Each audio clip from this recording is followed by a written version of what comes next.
마가복음 12장 13절로 17절까지 한번 보겠습니다. 마가복음 12장 13절로 17절. 마가복음 12장 13절로 17절 찾으신 줄로 알고 같이 말씀을 합독하겠습니다. 저희가 예수의 말씀을 책잡으려 하여 바리새인과 헤롯 땅 중에서 사람을 보내매 와서 가로되 선생님이여 우리가 아노니 당신은 참되시고 아무라도 거리끼는 일이 없으시니 이는 사람을 외모로 보지 않고 오직 참으로서 하나님의 도를 가르치심이니이다. 가이사에게 세례를 바치는 것이 가하니까 불가하니까 우리가 바치리까 말리까 한데 예수께서 그 외식함을 아시고 이르시되 어찌하여 나를 시험하느냐 데나리온 하나를 가져다가 내게 보이라 하시니 가져왔거늘 예수께서 가라사대 이 화상과 이 글이 네 것이냐 가로되 가이사의 것이니이다. 이에 예수께서 가라사대 가이사의 것은 가이사에게 하나님의 것은 하나님께 바치라 하시니 저희가 예수께 대하여 심히 기이 여기더라. 아멘. 오늘 말씀은 납세 문제죠. 국가에 세금 바치는 것입니다. 그 납세 문제에 대해서 바리새인들이 예수님께 질문한 것에 대해서 주님께서 답변하신 내용입니다. 그래서 먼저 13절, 14절을 보게 되면 바리새인이 이제 이렇게 질문합니다. 저희가 예수의 말씀을 책잡으려 하여 바리새인과 헤롯 땅 중에서 사람을 보내매 와서 가로되 선생님이여 우리가 아노니 당신은 참되시고 아무라도 거리끼는 일이 없으시니 이는 사람을 외모로 보지 않고 오직 참으로써 하나님의 도를 가르치심이니이다. 가이사에게 세례를 바치는 것이 가하니까 불가하니까. 그래서 이제 예수님께서 어떤 일이든지 말씀하시는 것에 대해서 기타롭게 말씀하시고 도무지 그 말씀이 이제는 또 옳은 그 참된 말씀인 것뿐만 아니라 그 말씀들이 바리새인이나 사두개인들 이들에게 상당히 부담이 되어지고 그들에게 불리한 말씀들을 많이 하십니다. 그래서 어떻게 해서든지 이제 예수님을 오늘 말씀 이렇게 나오고 13절 저희가 예수의 말씀을 책 잡으려 하여 그러니까 이 책 잡는다는 말은 이제 덫을 놓는다는 이야기거든요. 이 질문하는 의도가 이 납세 문제 세금을 내야 될까요? 말아야 될까요? 이 질문을 예수님께 던지는 것은 그 문제에서 내가 신앙적으로 올바른 행동을 하기 위해서 어떻게 해야 됩니까? 하고 묻기 위해서 한 것이 아니라 질문의 의도가 그것이 아니죠. 목적이 뭐라는 겁니까? 책 잡기 위해서. 성경의 본뜻은 덫을 놓기 위해서. 그 예수님께서 어떻게 대답하시느냐에 따라서 예수님을 곤란하게 만들고 심지어는 예수님을 체포하기 위해서 그렇게 하는 겁니다. 그런 의도로 이제 질문을 한 겁니다. 질문의 의도가 선한 것이 아니죠. 오늘날도 얼마든지 그럴 수가 있죠. 어떤 모임에서 질문을 할 때 괜히 그것을 인도자를 어렵게 하기 위해서 질문을 할 수 있는 그런 것도 있겠죠. 어떤 발전을 위해서가 아니라 이 사람들이 바로 그랬던 겁니다.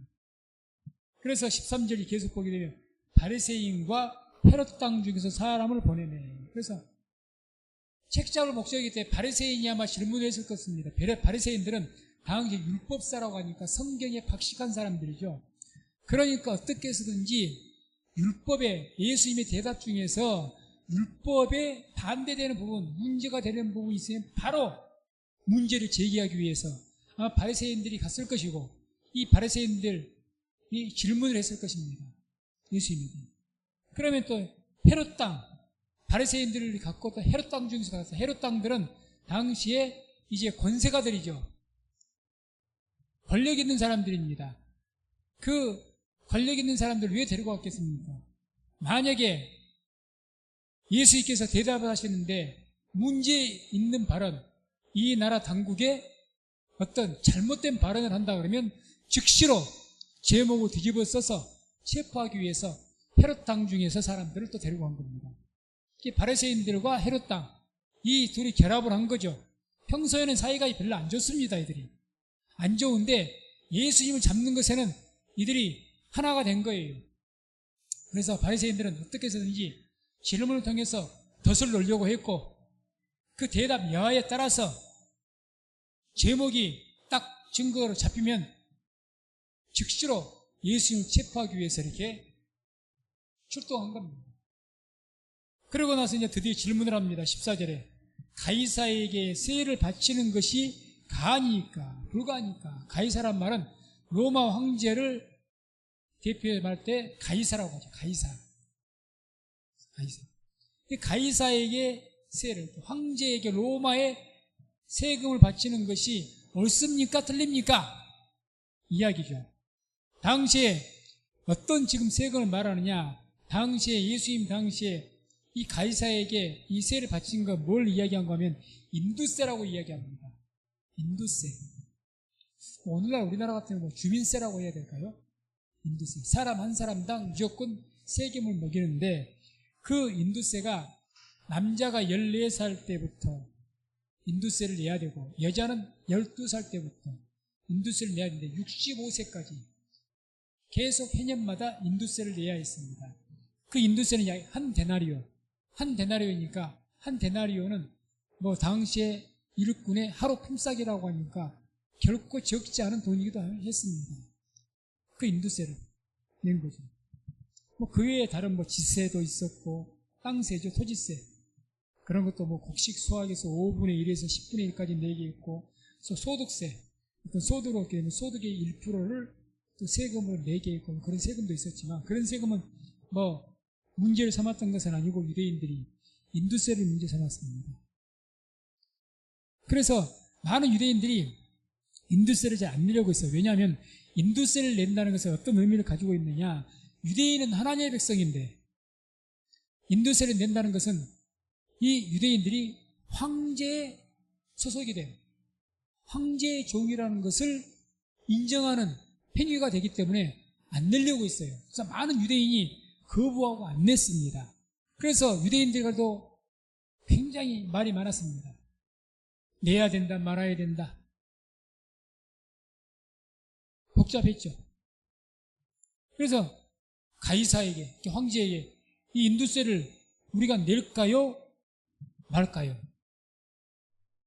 참 어떻게 보면, 긍정적으로 보면, 인두세의 문제가 신앙적인 문제가 있기 때문에 만약에 세금 안 내면 로마 군사 당국에서는 가만히 있겠습니까? 그럴지라도 내가 신앙적인 하나님의 내가 소유고 하나님의 종이지 내가 왜 황제의 종이냐? 이런 신앙 지키기 위해서 안 낸 위해서 이런 질문을 한다면 얼마나 고귀하고 아름답고 칭찬받을 질문이겠습니까만은 이제 그런 의도가 아니었죠. 그러니까 예수에게 여기 답에 의해서 예수님께서 인두세 내지 말라. 그건 하나님의 백성이 왜 인두세를 내느냐? 이렇게 말하면 즉각 헤롯 땅에 의해서 군사에 의해서 체포가 될 것입니다. 황제의 명을 거역하는 것이 되니까 즉각 체포할 수 있는 이유가 있는 거죠. 그러면 세금 내지 말라. 그건 신앙적인 것이 못 된다. 하나님의 백성을 할 도리가 아니다. 내지 말라. 아니 그게 그러면 세금을 내라. 그렇게 이야기하면 많은 또 믿음이 좋은 유대인들이 이걸 반대합니다. 그러면 이제 예수님도 비난을 받게 되는 거예요. 어찌 예수님께서 우리 인두세를 내라고 하시는가? 아마 많이 믿음이 좋은 사람들이 시험 들 겁니다. 당시에 아주 거룩한 분명한 투철한 신앙을 가졌던 사람들, 우리가 하나님의 백성이지 왜 우리가 로마 황제의 백성이냐고, 그런 분명한 신앙의식을 가졌던 분들이 안 되려고 했거든요. 이렇게 지금으로 오늘날 같은 보수 신앙 이렇게 말할 수가 있는데 아주 정통적인 신앙입니다. 하나님께 칭찬받을 신앙이에요. 그런 분들에게 예수님이 이제 배척을 당하게 되어 있습니다. 그러니 이 세금을 내란 말도 못하고 내지 말라고 말도 못하고, 그러니까 이걸 아는 거예요. 그러니까 어떤 대답에 여하에 따라서 체포가 되든지, 그동안 예수님을 많은 유대 백성들이, 보수신앙을 따른 사람들이 예수님을 많이 믿고 따랐는데 이제 이 잘못된 세금을 내라고 말한다면 많이 돌아서 버릴 겁니다. 정말 낭패죠, 질문이. 그때 이제 주님께서 15절에서 17절까지 답변을 하시죠. 15절, 17절 보면, 자, 이렇게 우리가 바치리까 말리까 한데 예수께서 그 외식함을 하시고 이르시되 어찌하여 나를 시험하느냐? 데나리온 하나를 가져다가 내게 보이라 하시니 가져왔거늘 예수께서 가라사대 이 화상과 이 글이 누구의 것이냐? 가로되 가이사의 것입니다. 이에 예수께서 가라사대 가이사의 것은 가이사에게, 하나님의 것은 하나님께 바치라 하시니 저희가 예수께 대하여 심히 기이 여기더라. 자, 예수님께서 15년 그 외식함을 아시는 거죠. 외식함을. 이들의 질문의 의도가 이미 자기들의 목적을 숨기고 있는 거죠. 위장한 거죠. 예수님 책 잡기 위해서, 덫을 놓기 위해서 이렇게 질문을 했던 거죠. 그걸 아시는 거죠. 그러면서 이제 청산유수와 같이 예수님 앞에서 막 이빨린 소리를 하는 거예요. 그게 14절에 나왔지 않습니까? 14절에 예수님에게 대해서 뭐라고 이야기합니까? 선생님이여 우리가 아노니 당신은 참되시고 아무라도 거리끼는 일이 없으시니 이는 사람을 외모로 보지 않고 오직 참으로써 하나님의 도로 가르치십니다. 당신은 올바른 분입니다. 정말 외모로 가르치고 참으로 가르치시는 참된 선생님이십니다. 정말 주님 존경합니다. 이렇게 아주 이빨린 그런 말을 하면서 주님께서 질문한 거예요. 주님께서 그 내용을 모르겠습니까? 그 의도를 모르겠습니까? 이렇게 상대의 어떤 외식, 속마음을 감추고 그 내심은 그렇지 않는데 겉으로는 그런 척 하는 것, 그런 외식을 간파하는 것이 곧 영적인 분별력입니다. 하나님은 속지 않으십니다. 사람은 속아도. 그런데요, 그 영적인 분별력은 우리가 기도하고 하나님의 영이 인도하심 받는 사람들은 안 속습니다. 바로 우리가 주일날 그 말씀을 보았죠. 고린도전서 2장 15절에 이런 말씀이 나옵니다. 함께 2장 15절 말씀을 합독합니다. 신령한 자는 모든 것을 판단하나 자기는 아무에게도 판단을 받지 아니하느니라. 신령한 자가 누가 신령한 자라고 했습니까? 하나님의 영이 인도하심 받는 자. 그러니까 누가 하나님의 영이 인도하심을 매일 받죠? 기도하는 사람들이죠. 매일같이 말씀과 기도로 묵상하는 사람들이 성령 인도하심 받지 않겠습니까?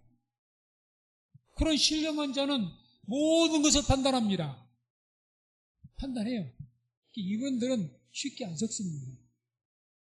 쉽게 안 속아요. 그래서 그 사람이 아무리 자기의 주능심이 어떤 의도를 속이려고 해도 이야기를 조금 나누고 이렇게 하다 보면 그 사람의 본심이 무엇에 있는지 좀 알 수가 있습니다. 본심이 드러나요. 본심이. 그래서 무슨 세상의 어떤 비법, 마음을 읽는 법 그런 걸 읽어서가 아니고, 그것이 읽어서가 아니고 하나님의 감동 가운데 그런 위장된 모습은 보여지게 됩니다. 아무튼 주님께서 보시고 바로 하시는 거죠. 의도를 바로 하는 겁니다. 그리고 나서 이제 15절에 이렇게 말씀하죠. 어찌하여 나를 시험하느냐? 너희들 질문이 아니 생각 한번 해보세요. 처음 본 사람이에요. 예수님도 이 바리새인도. 이 사람들 질문을 통해서 예수 자신 시험하려고 하시는 것인지 저들이 진짜 신앙적인 고민이 있어서 하는 건지 주님께서 분별하시니까 아는 거지 말로만 듣고 어떻게 알겠습니까? 모르죠. 그러나 주님은 아실 거죠. 어찌하여 나를 시험하려고 하느냐? 그대로 중심을 아니까, 의도를 아니까. 그러고 나서 데나리온 하나를 가져다 내게 보이라. 한 데나리온이 인드센 내야 될 돈이었습니다. 동전으로 된 거예요, 동전. 16절에 이 화상과 이 글이 누구 것이냐고 물어봅니다. 우리가 지금에도 우리나라 동전에도 새겨졌죠. 100원짜리, 500원짜리, 세종대왕이라든지 인물이 새겨지지 않습니까? 그것처럼 이 로마의 화폐였던 데나리온에도 그 앞면에는 당시 로마 황제 디베료가 황제였습니다. 디베료.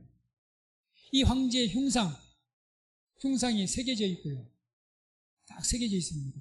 그리고 그 문제는 흉상이 새겨진 것보다도 더 유대인들이 문제의식 삼았던 것이 그 흉상 아래, 그 동전 아래 기록이 되어 있는 글씨입니다. 새겨진 글씨.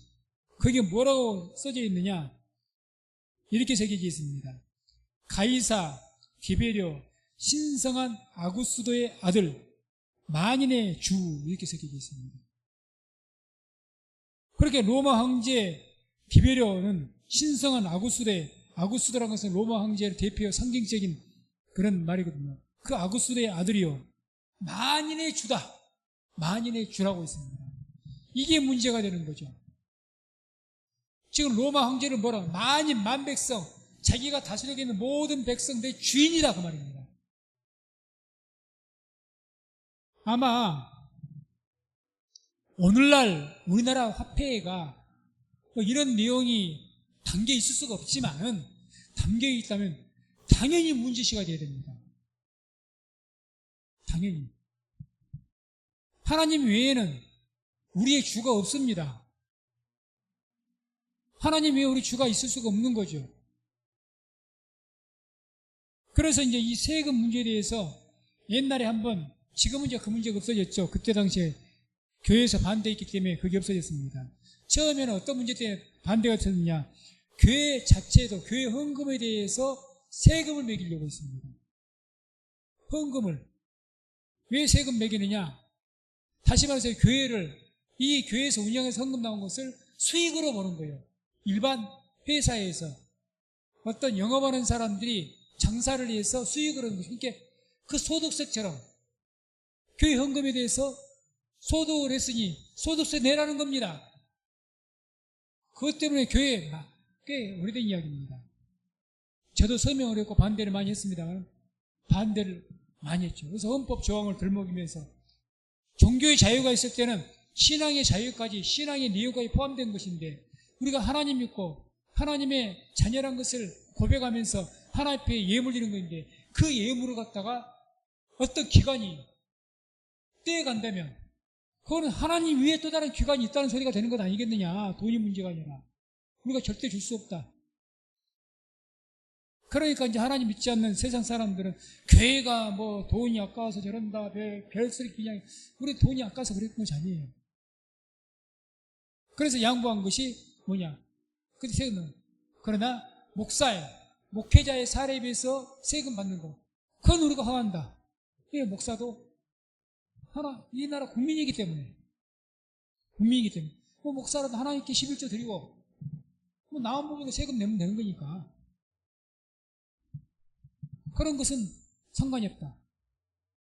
이런 모든 것들, 그것 때문에 상당히 한 20년 된 것 같습니다. 그것 때문에 이 나라 정부가 한번 대립을 했었죠.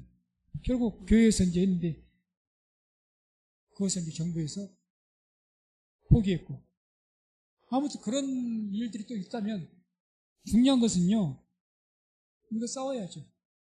그건 싸워야 되는 겁니다. 그래서 우리 위에는 하나님 위에는 안 계십니다.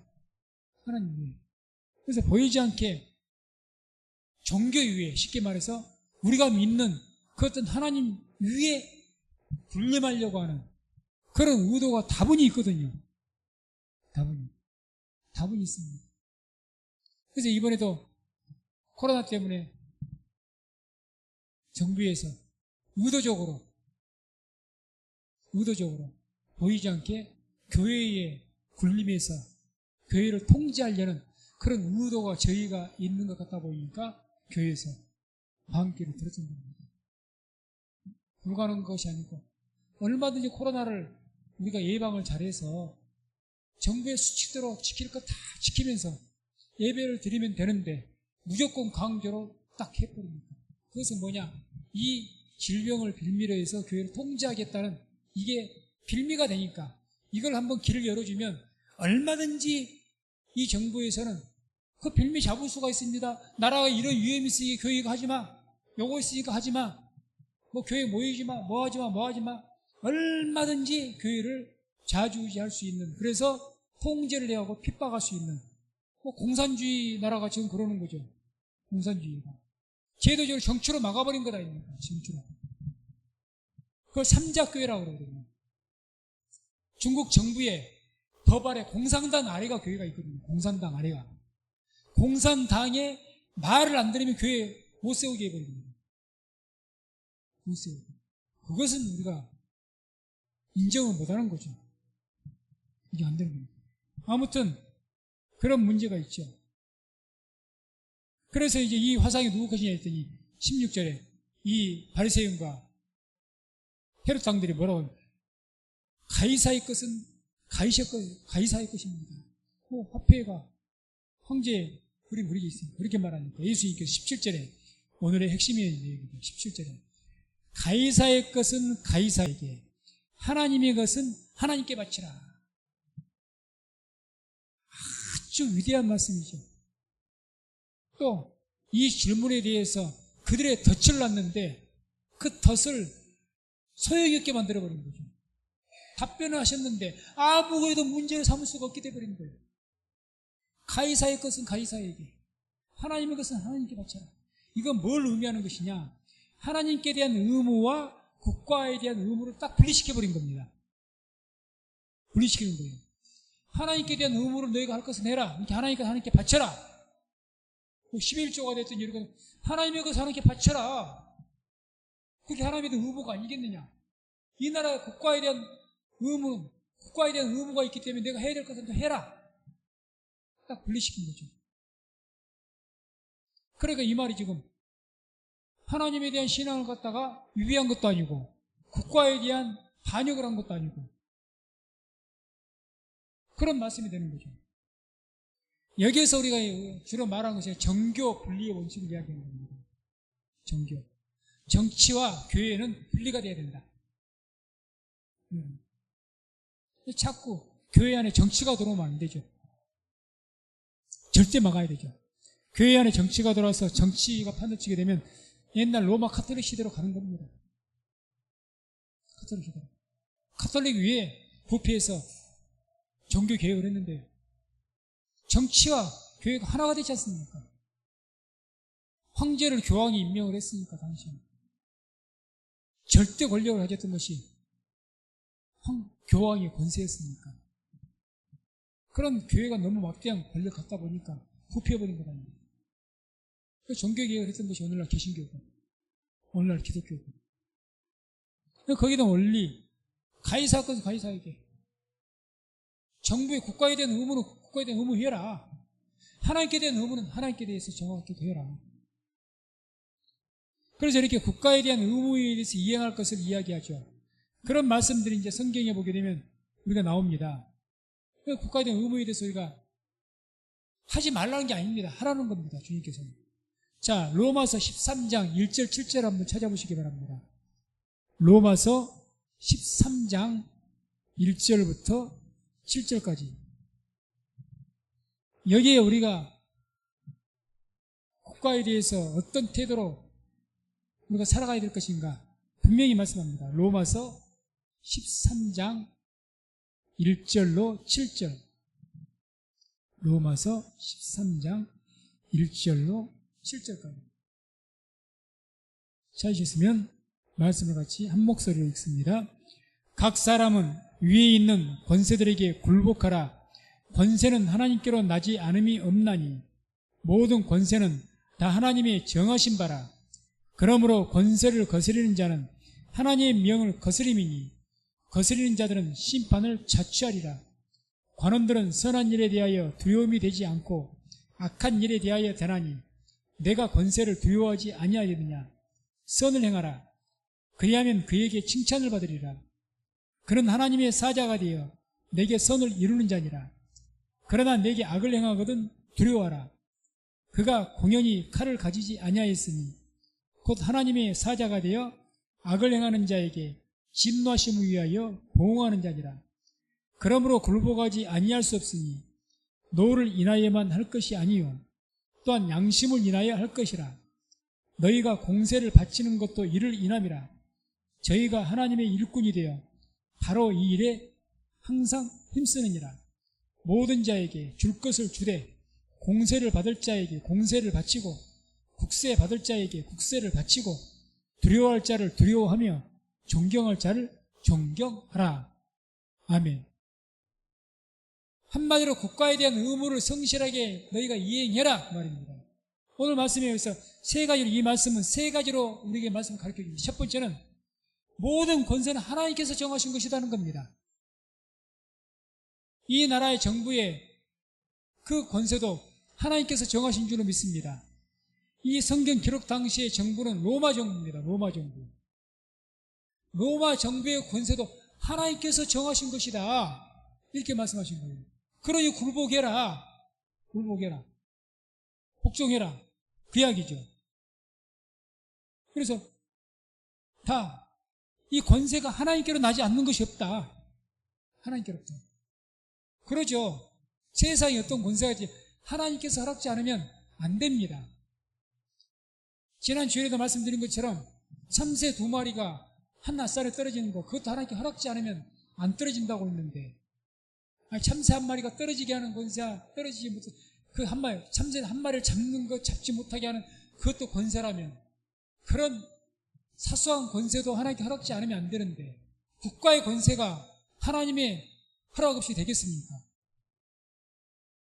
어떤 사람을 통제하고 누르고 마음대로 그 사람을 할 수 있는 권세를 하나님께서 허락지 않으셨는데 되겠습니까? 안 되는 거예요. 그러니까 모든 건 하나님께로부터 나온 것이다. 섭리 가운데서 허락하신 거라는 거예요. 그러니까 악한 정권도 악한 날에 하나님의 뜻을 위해서 허락하신다고 말씀하시거든요. 뜻을 위해서. 어쨌든 중요한 것은 권세는 하나님께 나지 않음이 없나니 모든 권세는 다 하나님께서 정하신 바다. 그 권세를 또 영원토록 그 권세가 있게 하신 것이 아니고 모든 세상에 큰 권세도 다 흥망성쇠가 다 있죠. 그 권세가 영원합니까? 때가 있고 정해진 겁니다. 그래서 이런 권세는 하나님께로부터 나온 것이다. 그렇기 때문에 너희가 이런 권세를 거역하면 하나님의 명령을 거역하는 것이다. 그래 굴복해라 그 말입니다. 그래 우리가 이 땅을 살아갈 때 우리나라 정부의 권세 굴복해야죠. 그래서 이 나라 정부가 마음에 안 든다고 총칼 들고 쿠데타하는 것은 하나님의 뜻이 아닙니다. 그러니까 성경적으로 보면 아무리 뒤에 정부가 이렇게 쿠데타 정부가 들어서서 이 나라를 잘 다스렸다 할지라도 쿠데타는 하나님의 뜻이 아닙니다. 성경 말씀처럼 칼로 흥한 자는 칼로 망한 것처럼 우리가 우리나라 역사에서 보더라도 칼로 흥한 자, 칼로 망한 것을 볼 수가 있습니다. 망했잖아요. 두 번째는 권세는 왜 하나님께서 허락하셨느냐. 그런 권세는 악한 자를 징벌하시고 또 선한 일을 행한 자는 칭찬, 상을 주기 위해서 정하신 거죠. 나라의 권세, 이 나라가 뭐 기독교 국가는 아니지만 우리가 선을 행하면 나라에서 상 받습니다. 상 받죠. 그런데 악을 행하면 나라에서 징벌합니다. 그래서 6절에 이런 말씀이 나와요. 아까 로마 13 6절에 하나님 이 정부가 권세가 하나님의 사자가 되어 악을 행하는 자에게 진노하심을 위하여 보응하는 자니라. 그럼 모든 권세가 하나님의 악행에 대해서 하나님의 징계의 도구가 된다는 이야기입니다. 도구가 된다. 그게 하나님의 사자랍니다. 그러니까 우리가 잘못 행하면 이 나라 정부의 법으로 우리를 통제하는 거죠. 벌을 주는 거죠. 하나님 믿는 사람이 법을 어기고 나쁜 일 해보세요. 하나님께서 이 나라 정부의 법을 이용하셔서 우리를 징계하실 겁니다. 악을 통제하기 위해서 또는 착한 일을 행한 자에게는 칭찬하기 위해서 상을 베풀기 위해서 장려하기 위해서 권선징악이라고 그러죠. 선을 권하고 악을 징계하고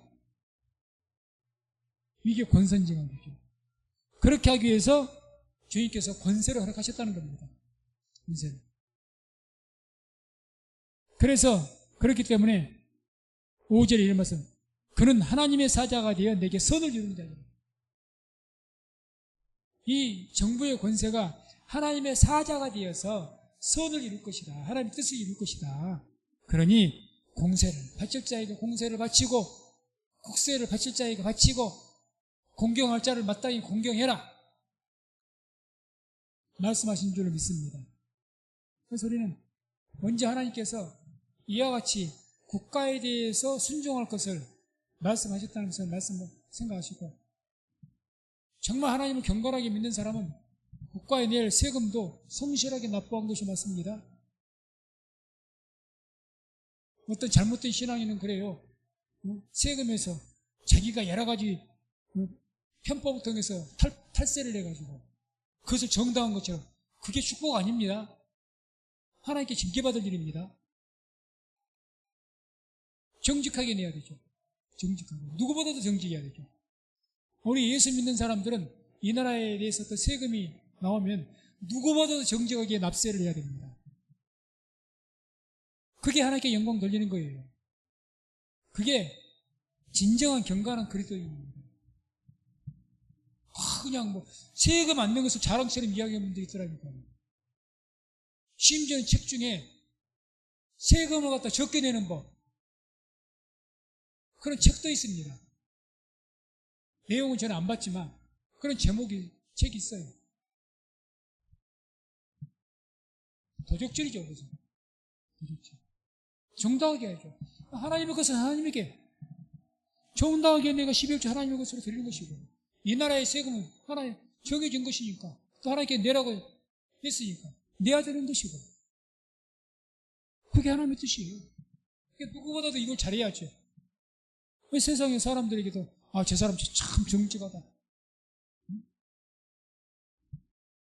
인정받아야 되죠.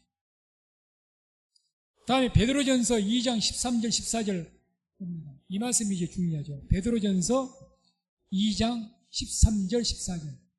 베드로전서 2장 13절 14절. 이제 우리가 국가에 대해서 의무를 다해야 되는데, 그래 이런 질문을 할 수가 있죠. 아니 국가가 악을 행하라고 하는데도 우리가 그것을 지켜야 됩니까? 굴복해야 됩니까? 이런 의문이 생기는 거예요. 거기에 대한 답이 될 수가 있습니다. 베드로전서 2장 13절 14절. 2장 13절 14절. 자, 말씀 찾으셨으면 함께 합독합니다.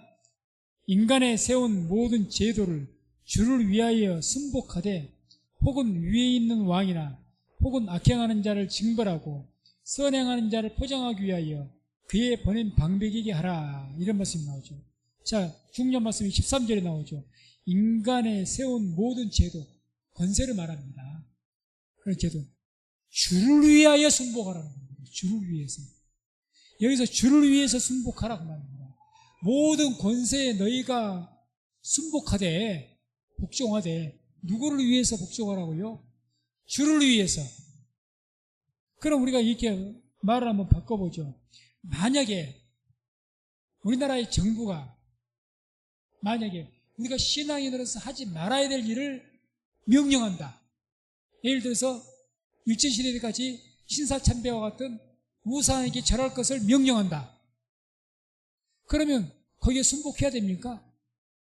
아까 로마서의 말씀만 본다면 각 사람 위에 있는 권세들에게 굴복하라 했거든요. 굴복하라는 말은 복종하라 그 말이에요. 복종해라. 그럼 그 말에도 복종을 해야 되느냐 그 말이죠. 여기에 대한 답이 바로 이 말씀이죠. 그런 세상 권세에 굴복을 하긴 하되 주를 위해서 하라는 거예요. 주를 위해서. 그러면 이 세상의 권세가 만약에 그 법이 주를 위한 권세가 아니면 굴복할 의무가 없는 겁니다. 무슨 말인지 이해하시겠습니까? 권세에 굴복하라고 하셨지만 또 주님께서 이게 만약에 주를 위해서 굴복하라고, 그 목적이 뭡니까? 왜 모든 권세에 굴복하라고 하느냐? 그것은 하나님께 영광을 돌리기 위해서, 하나님의 뜻을 이루기 위해서, 하나님의 선을 이루기 위해서 굴복하라고 했는데, 아니 이 권세, 이 정부의 법에 굴복을 하다 보면 하나님의 뜻을 이루지는 못하고 선을 이루지 못할 것 같아. 하나님의 뜻과 배치가 되는 것 같아. 그러면 어떻게 굴복을 합니까? 주를 위한 것이 아니잖아요. 주를 대적하는 것이 되지 않습니까? 그럼 마땅히 안 해야죠. 마땅히 안 해야죠. 성경의 십계명 중에서 부모에 대해서 공경하라고 합니다. 부모를 공경해라, 순종해라. 심지어 율법에 자녀가 부모의 말을 듣지 않고 패악을 부리면 아주 멍석을 말아서 두들겨 패라고까지 했습니다. 무섭도록 부모의 말에 거역을 못하도록. 부모가 악을 행하라고 하는데, 부모가 우상 숭배하라고 하는데, 집에 와서 나는 예수 믿고 오는데 절에 우상에게 절하라고 하는데 해야 됩니까? 부모에게 공경하는 것도 가장 문제가 뭐죠? 하나님의 계명이죠. 하나님이죠. 부모보다 하나님 공경이 먼저죠. 이 순서가 분명히 있다는 것을 우리가 잊지 말아야 됩니다. 말아야 되죠. 그래서 하나님의 뜻보다 인간의 제도가 우선돼서는 안 되는 거죠. 인간의 제도가. 한 예를 들어야죠. 요즘에 가장 문제를 삼고 있는, 지금은 뭐 정치권에서 그런 말이 이제 안 나옵니다. 차별금지법. 아직 통과가 안 됐죠. 왜 우리가 결사 반대했습니까? 로마 13장 말씀드린 차별금지법 통과되면 무조건 복종해야지 어쩔 수 있겠습니까? 차별금지법이 뭡니까? 문제는 동성애에 대한, 우리는 다른 것을 뭐 약한 사람 인종을 차별하고 이걸 말하는 게 아니라 차별금지법 다 포괄적으로 말하면 인종차별하지 말아라, 학력차별하지 말아라, 지역차별하지 말아라, 국가차별하지 말아라. 이건 다 동의해요. 우리도, 교회도. 당연히 이건 차별하지 않아야죠. 단 한 가지 뭡니까? 동성애. 동성애자들에 대해서도 하지 말라는 거죠. 동성애가 죄라는 말을 못하게 하는 겁니다. 동성애자를 저건 죄다 이렇게 말하면 차별금지법에 저촉이 되는 거죠. 이것 때문에 우리가 반대를 하는 거죠. 다른 내용이 아니고. 다른 것은 다 우리도 동의합니다. 왜? 동성애는 성경이 무서운 범죄니까. 아니잖아요. 모든 권세에 굴복하라고 했지만 그 모든 권세가 누구를 위해서 굴복해야 됩니까? 주를 위해서 굴복해야 됩니다. 주를 위해서 굴복하는 겁니다. 주의 영광을 위해서, 주의 뜻을 이루기 위해서 굴복을 하는 것인데, 아니 이 권세에 굴복하려고 했더니 우리 하나님의 영광이고 하나님의 뜻을 이루고 하나님의 뜻을 대적을 하네. 말씀을 대적을 하네. 그러면 굴복할 수가 없는 거죠. 그건 신앙이 아니죠. 그건 믿음으로 져버리는 거죠. 그러니까 이것을 절대 잊지 말아야 됩니다. 이 원리에 대해서 우리가 예수님께서 분명하게 말씀해 준 부분이 있습니다. 마태복음 22장 37절 40절입니다. 말씀을 같이 앞에 나있죠. 같이 한번 말씀 합독합니다. 예수께서 가라사대 내 마음을 다하고 목숨을 다하고 뜻을 다하여 주 너희 하나님을 사랑하라 하셨으니 이것이 크고 첫째 되는 계명이요 둘째는 그와 같으니 내 이웃을 내 몸과 같이 사랑하라 하셨으니 이 두 계명이 온 율법과 선지자의 강령이니라. 아멘. 성경에서 가장 중심된 율법, 성경의 정신이 두 가지로 딱 압축이 됩니다. 통틀어서. 그 첫 번째가 하나님을 사랑해라. 두 번째가 형제, 이웃을 사랑해라. 하나님 사랑과 이웃 사랑, 이 두 가지로 이 성경을 통틀어서 가장 중요한 정신이라고 말씀합니다. 그때 말씀할 때 예수님께서 뭐라고 말합니까? 내 마음을 다하고 목숨을 다하고 뜻을 다하여 주 너희 하나님을 사랑을 하셨으니 이것이 크고 첫째 되는 계명이요. 그러니까 두 개의 계명이 있는데 하나님 사랑과 이웃 사랑 두 개의 계명이 중요한 계명이 있는데 그 중에 가장 중요하고 크고 첫째 되는 계명이 뭐라고요? 하나님 사랑하는 것이다. 이건 뭘 의미합니까? 우리가 이웃 사랑하기 위해서 사랑하는 어떤 일을 하는 그 미명하에서 하나님을 사랑하는 일을 거스르는 일을 해서는 안 된다는 거죠. 내가 이웃사랑하는 일을 하기 위해서, 예를 들어서 차별금지법이 이웃사랑하는 것이다. 어쩌면 그럴 수가 있죠. 모든 사람들을 포용해 주는 거니까. 동성애를 했든지 말았든지, 뭐 우상을 숭배했든지 말았든지, 그것들을 무려 사랑, 용서. 이웃사랑이죠, 그것이 사실은. 그러지 않습니까? 뭐 종교도 덮어주고, 죄도 덮어주고, 다 차별 없이 그냥 다 사랑하자, 하나가 되자. 이건 사랑일 수가 있습니다. 이웃사랑일 수가 있습니다. 근데 이것이 뭘 어깁니까? 하나님 사랑을 어겨버리는 거예요. 하나님 사랑을. 진짜 하나님을 사랑하게 되면 뭘 해야 됩니까? 하나님 말씀 지켜야 되는 것이죠. 하나님의 계명을 어겨버리잖아요. 뜻을. 그러니까 주님께서 정리를 딱 우선순위를 정해주는 거죠. 먼저 너희가 지켜야 될 것이 뭐냐? 크고 첫째 되는 계명이 뭐냐? 하나님 사랑이라는 겁니다. 그래서 우리가 삶을 살아갈 때 여기에 절대 혼동하면 안 됩니다. 삶의 우선순위가 뭡니까? 하나님이 먼저, 신앙이 먼저입니다. 신앙이 먼저 돼야 돼요. 신앙이. 이게 성경의 원리는 분명합니다. 신앙이 먼저 올바르게 돼야 영혼이 잘 되는 것이고, 영혼이 잘 된 다음에 범사가 잘 되게 됩니다. 이 원리가 성경은 분명합니다. 오늘 말씀도 마찬가지죠.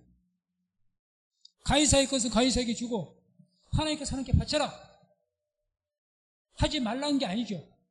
그러나 단 너희가 세상의 권세에 굴복을 하되, 복종을 하되, 누구를 위해서 해라? 하나님을 위해서 해라.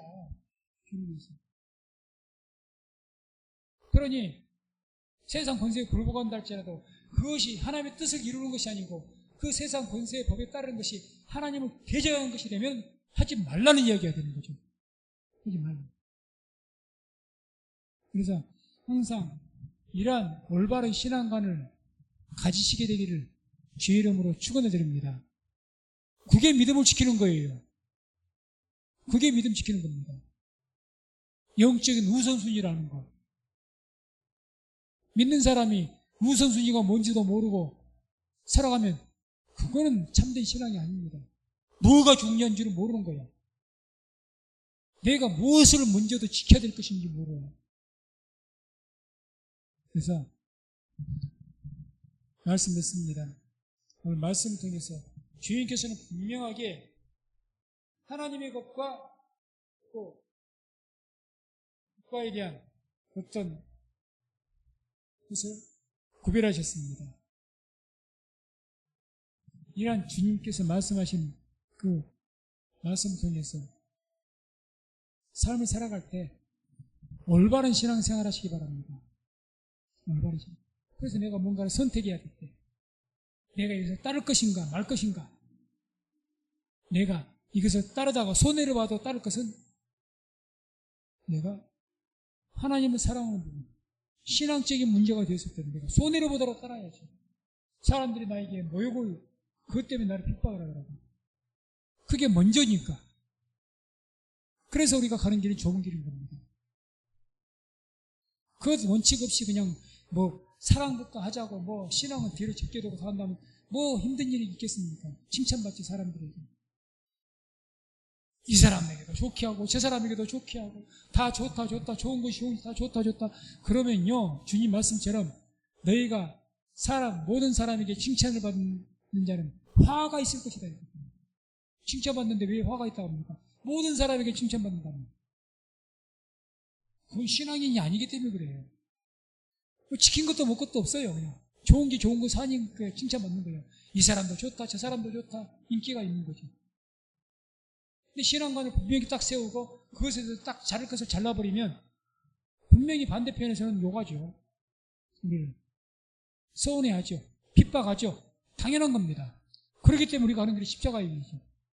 정문에 가는 길이죠. 그래서 우리가 이런 믿음을 가지고 올바른 신앙을 통해서 하나님께 영광 드리고 그 신앙으로, 그 믿음으로 승리하는 그런 삶을 살아가는 그 성도님 되시기를 주의 이름으로 축원해 드립니다.